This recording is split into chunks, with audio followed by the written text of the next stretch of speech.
13 दिसंबर 2001 की सुबह दिल्ली के लिए एक आम सुबह थी।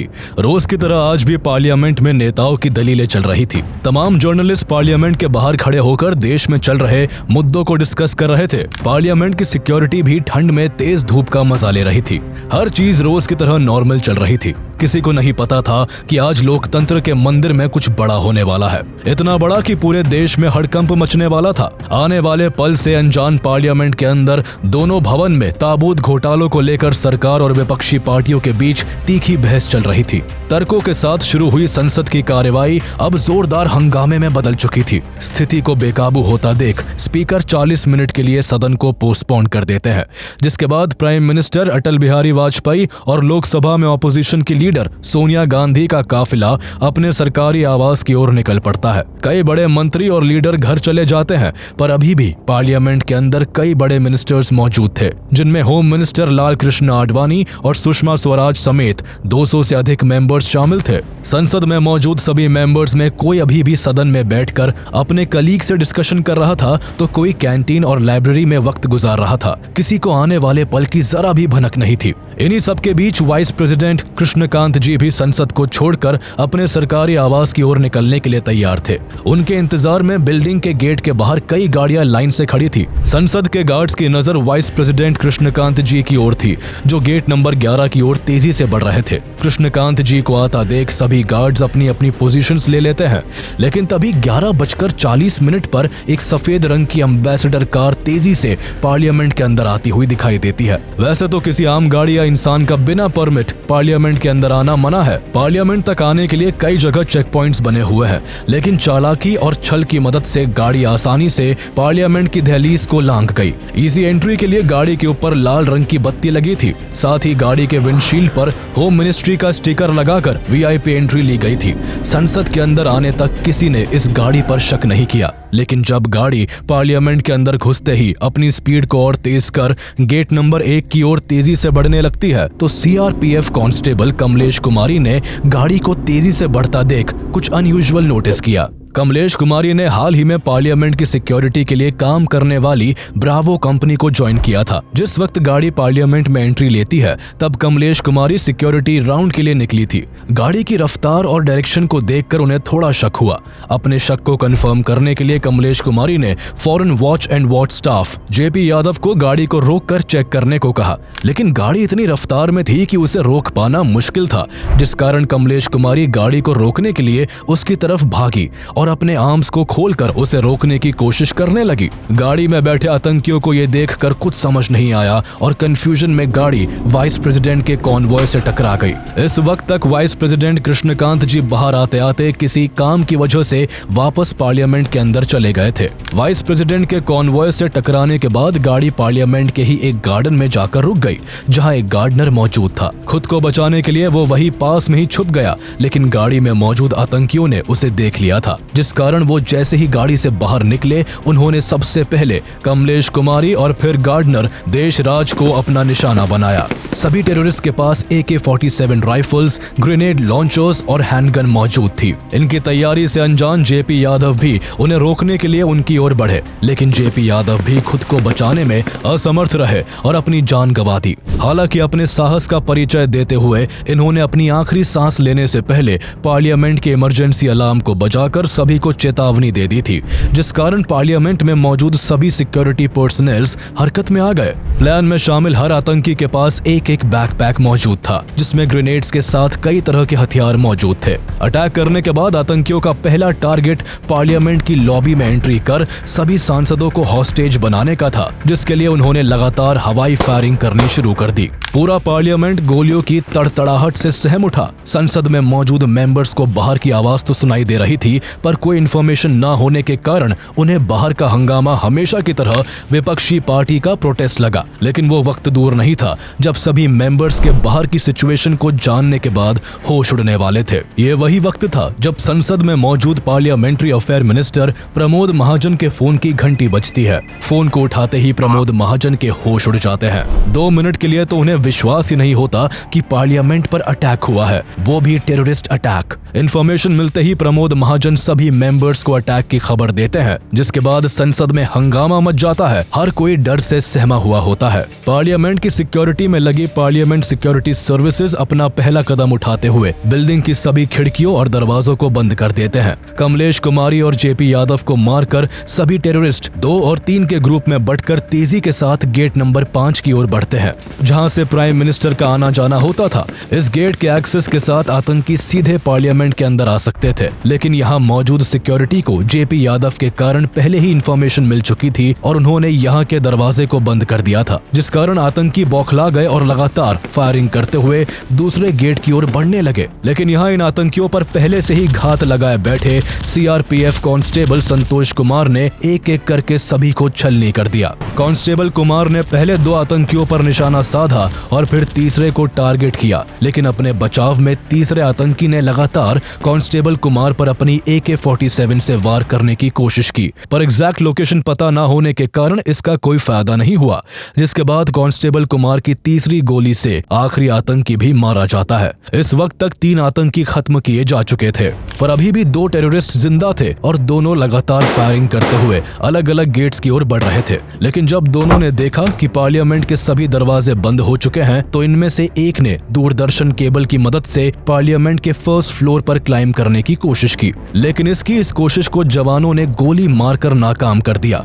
पर गोली लगने के बाद भी यह आतंकी हार नहीं माना और वापस से उठकर पुलिस वालों की तरफ ग्रेनेड फेंककर गेट नंबर 5 की ओर जाने लगा, पर पुलिस की लगातार फायरिंग के कारण गेट नंबर 5 पर पहुंचने से पहले ही इसकी मौत हो गई। लेकिन अभी भी संसद पर वार करने वाला आखिरी आतंकवादी बचा हुआ था। इसे अंदाजा था कि इसका यहाँ से सही सलामत निकलना नामुमकिन है। पार्लियामेंट के अंदर जाने के भी सभी रास्ते बंद थे, जिस कारण गुस्से में इसने पार्लियामेंट के मेन एंट्रेंस गेट नंबर 1 की ओर रुख किया और वहाँ ज्यादा से ज्यादा डैमेज करने के लिए खुद को बम से उड़ा लिया। चारों ओर धुआं और इंसान की जलने की गंध फैल गई थी। हर कोई डरा हुआ था। मीडिया हर खबर को लगातार टेलीकास्ट कर रही थी। मीडिया के भी कई लोगों को चोटें आई थी। 5वें आतंकी के मरने के बाद भी पुलिस और पार्लियामेंट सिक्योरिटी सर्विस की यूनिट अपनी अपनी पोजीशन से हिली नहीं। किसी को नहीं पता था कि असल में कितने आतंकवादियों ने हमला किया था। लेकिन जब लंबे वक्त तक सामने से कोई फायरिंग नहीं हुई तो पुलिस बाहर आई, जिसके बाद एम्बुलेंस की एक एक करके कई गाड़ियों ने पूरे पार्लियामेंट के आगे भीड़ लगा दी। पार्लियामेंट के एक एक कोने की चेकिंग की गई। मीडिया ने भी संसद के बाहर लाइव रिपोर्टिंग शुरू कर दी। हर तरफ खबरों में बस पार्लियामेंट हमले की ही बात चल रही थी।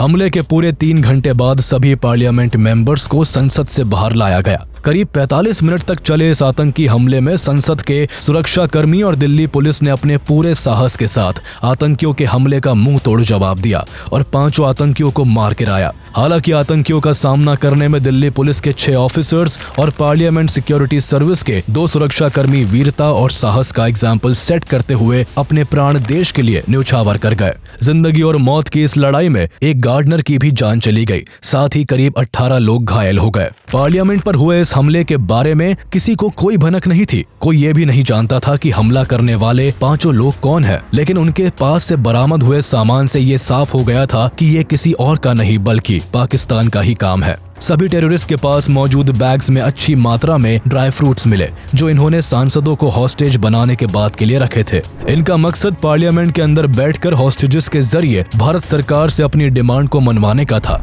इन्वेस्टिगेशन में इनके द्वारा लाई गई एम्बेसडर कार में करीब 30 किलो एक्सप्लोजिव मिला, जिससे ये साफ हो गया था कि ये गाड़ी को पार्लियामेंट के अंदर लेकर जाने वाले थे और वहाँ इन एक्सप्लोजिव्स का इस्तेमाल करते। आतंकवादियों ने इस अटैक को भले ही 13 दिसंबर 2001 को अंजाम दिया था, लेकिन इस अटैक की प्लानिंग काफी समय पहले से चल रही थी। दरअसल 24 दिसंबर 1999 को इंडियन एयरलाइंस फ्लाइट 814 को आतंकवादियों ने हाईजैक कर लिया था, जिसके बाद प्लेन को दिल्ली की जगह अफगानिस्तान ले जाया गया।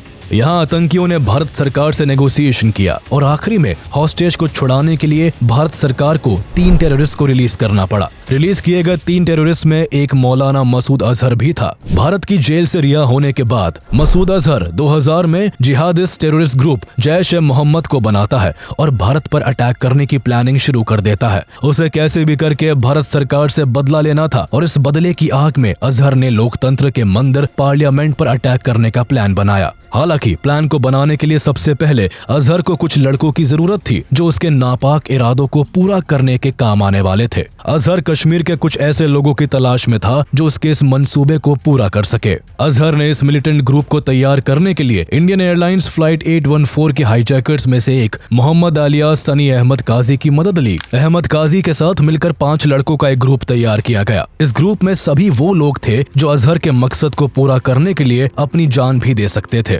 ग्रुप बनाने के बाद अजहर ने पार्लियामेंट अटैक को खुद प्लान किया। भारतीय जेल में वक्त बिताने के कारण अजहर को भारत की अच्छी जानकारी हो गई थी। जम्मू के कोट भलवाल जेल में सजा काटते समय अजहर ने भारत से जुड़ी काफी इंफॉर्मेशन इकट्ठा कर ली थी। अजहर जानता था कि पूरी दिल्ली और इवन पार्लियामेंट के आसपास की सिक्योरिटी भी काफी अच्छी नहीं है। पार्लियामेंट की ओर जाती सड़कों पर गाड़ियों की प्रॉपर छानबीन के लिए ना कोई टाइट सिक्योरिटी है और ना ही कोई बैरिकेड्स लगे हुए हैं।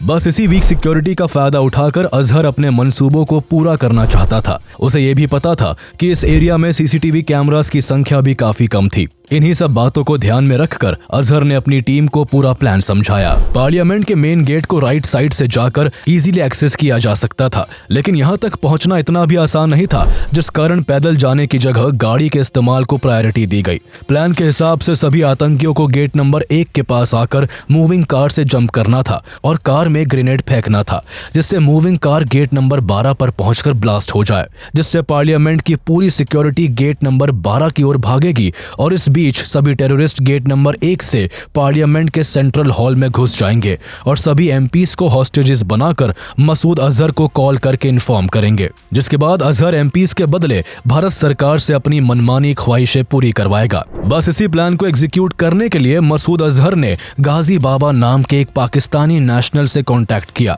जो पहलगाम कश्मीर में अंडरकवर होकर रह रहा था। गाजी बाबा का काम 5 लोगों के फिदायीन स्क्वाड को कुछ दिन अपने पास रखकर शेल्टर देने का था। साथ ही उसे सभी आतंकियों को दिल्ली तक पहुंचाने का काम भी पूरा करना था, लेकिन अंडरकवर रहने के कारण गाजी बाबा खुद इन आतंकियों को दिल्ली तक नहीं पहुंचा सकता था, इसलिए उसने अफजल गुरु से मदद ली। Afzal Guru Jammu and Kashmir liberation front JKLF का एक फॉर्मर मिलिटेंट था। एक समय पर अफजल गुरु भी आतंकवाद का हिस्सा था, लेकिन टेररिज्म को छोड़ने के बाद अफजल मेडिकल इक्विपमेंट्स की सेलिंग में एक कमीशन एजेंट के तौर पर काम करने लगा। गाजी बाबा जानता था कि अफजल गुरु आराम से फिदायीन स्क्वाड को दिल्ली तक पहुंचा सकता है। शुरुआत में अफजल ने गाजी के काम को करने से मना कर दिया, लेकिन पैसे ज्यादा ऑफर करने पर अफजल का मन फिसल गया और वो इस टास्क को कंप्लीट करने के लिए राजी हो गया। इसके बाद अफजल ने सबसे पहले 5 मेंबर फिदायीन स्क्वाड को 2 ग्रुप में बांटकर दिल्ली के अलग अलग लोकेशंस पर छिपकर रहने के लिए जगह दे दी। उसके बाद दिल्ली के ही एक लोकल कंप्यूटर ट्रेनिंग सेंटर से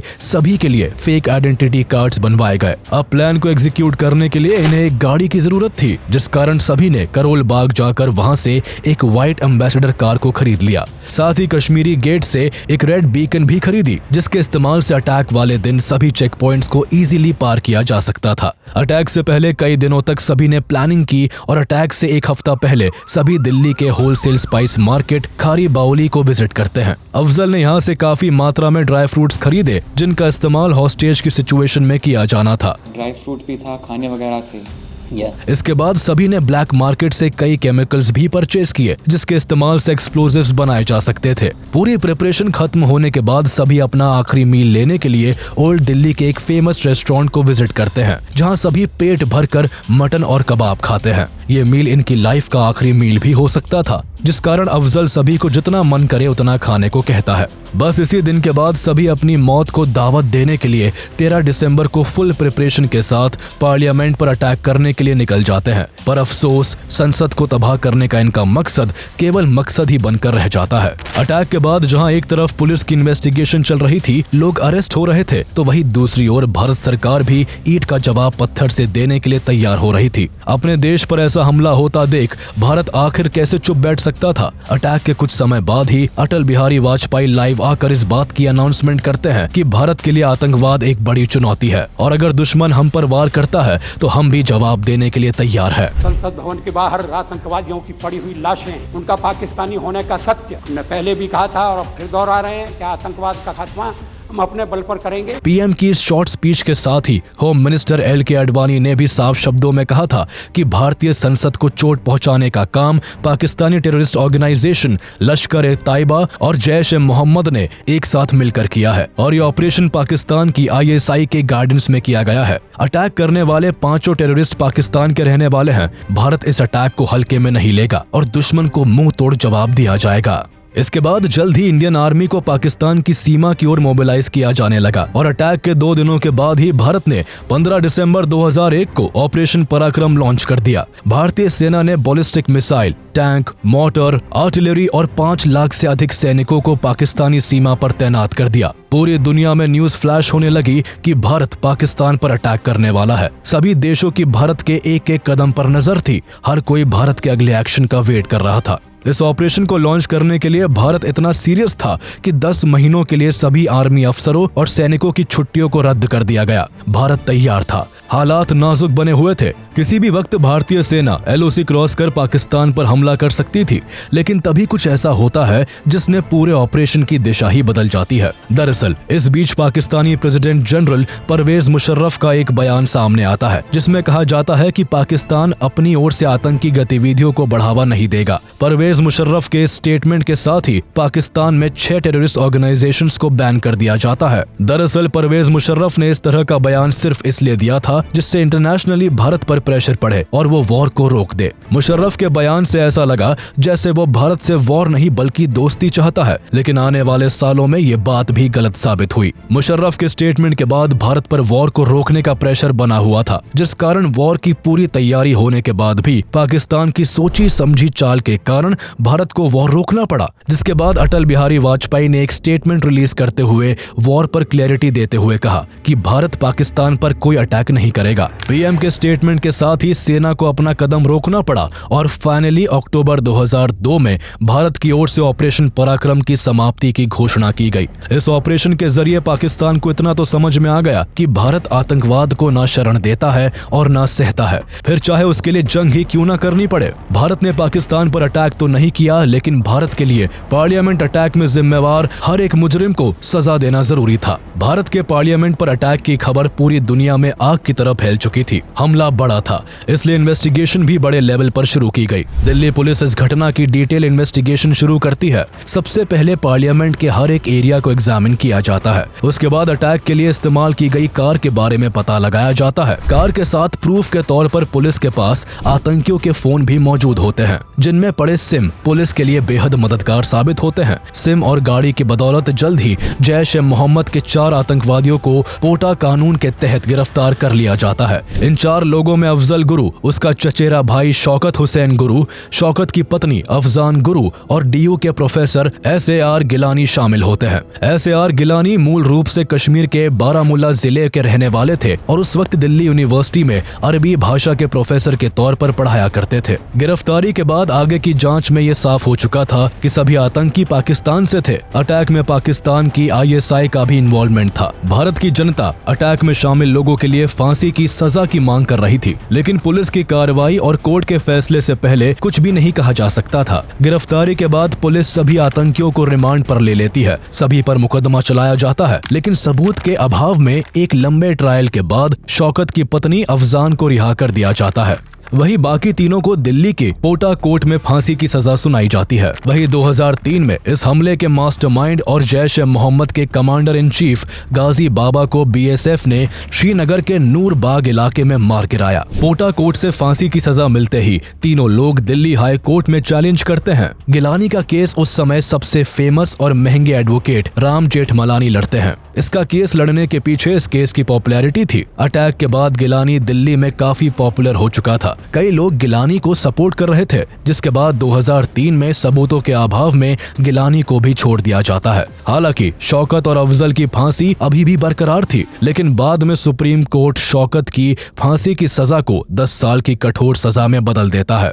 वही अफजल गुरु को इस घटना का मुख्य आरोपी मानते हुए 20 अक्टूबर 2006 को फांसी की सजा देना तय किया गया। सुप्रीम कोर्ट के आदेश के बाद 20 अक्टूबर 2006 को अफजल गुरु को फांसी दी जानी थी। फांसी की तैयारियां पूरी की जा चुकी थी, पर फांसी से 7 दिन पहले इस घटना में एक रोचक मोड़ आता है। अफजल की फैमिली दिल्ली आकर प्रेसिडेंट एपीजे अब्दुल कलाम से मिलती है। इस मुलाकात से काफी चिंगारियां उठती है। मीडिया हर एक छोटी चीज को कवर करती है। शहीदों के परिवार इस मुलाकात से सख्त नाराज थे, जिस कारण स्थिति हाथ से निकल रही थी। लोग इस कदर भड़क उठे थे कि हमले में शहीद हुई कमलेश देवी के परिवार वाले अशोक चक्र लौटाए जाने की बात भी सामने रखते हैं। अफजल के परिवार वाले प्रेसिडेंट से मर्सी पिटीशन की गुहार लगाते हैं। इन सभी चीजों के चलते कलाम कोई कदम नहीं उठाते और अफजल के परिवार वालों की मुलाकात खराब जाती है। इसके बाद कई सालों तक अफजल की फांसी को लेकर मामला लटका रहता है, लेकिन 2013 में फांसी से केवल कुछ दिन पहले 3 फरवरी को प्रेसिडेंट प्रणब मुखर्जी अफजल की मर्सी पिटीशन को रिजेक्ट कर देते हैं, जिसके बाद फाइनली 9 फरवरी 2013 को सुबह 8 बजे अफजल गुरु को फांसी दे दी जाती है। अफजल की मौत के साथ ही पार्लियामेंट अटैक के सभी दोषियों को सजा दी जा चुकी थी। हालांकि इतनी सुरक्षा होने के बाद भी 5 आतंकवादियों का पार्लियामेंट पर अटैक करना एक बड़ा इंटेलिजेंस फेलियर था। इस हमले के बाद भारत को अपनी सुरक्षा को पुख्ता करने के लिए मजबूर होना पड़ा। पार्लियामेंट की सुरक्षा को और सख्त किया गया। अब पार्लियामेंट में अंदर जाने के लिए हर व्यक्ति को पहले से अधिक जांच से गुजरना पड़ता है। इस हमले के लिए दिल्ली के अंदर ही बैठकर कई लोग महीनों से प्लानिंग कर रहे थे, लेकिन इंडियन इंटेलिजेंस एजेंसी इस हमले को भांप नहीं सकी। ये बेहद अफसोसजनक था।